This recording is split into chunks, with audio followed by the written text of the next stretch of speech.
Welcome to McPlum, simple solutions served daily.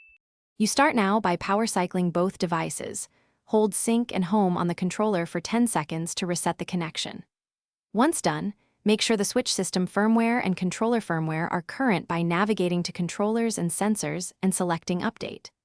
While you wait, visually inspect the blue controller for cracked plastic, displaced buttons, or missing screws, because physical faults often cause drift or unresponsiveness. Gathering tools and confirming firmware eliminates simple causes before opening the unit. You proceed by carefully opening the controller with the correct tri-wing and Phillips bits. Once open, keep screws labeled to preserve reassembly order.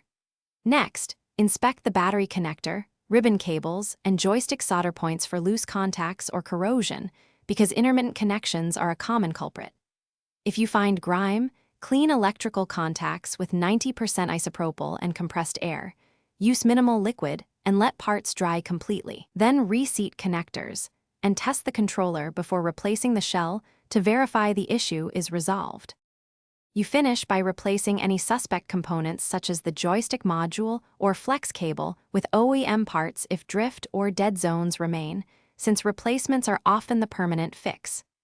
Make sure you reassemble in the reverse order, tightening screws evenly so the shell sits flush and buttons move freely. Uneven torque causes new issues.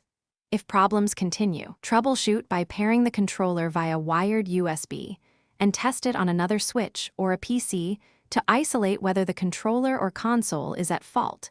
This single check saves wasted effort. Thanks for watching. Stay juicy and subscribe.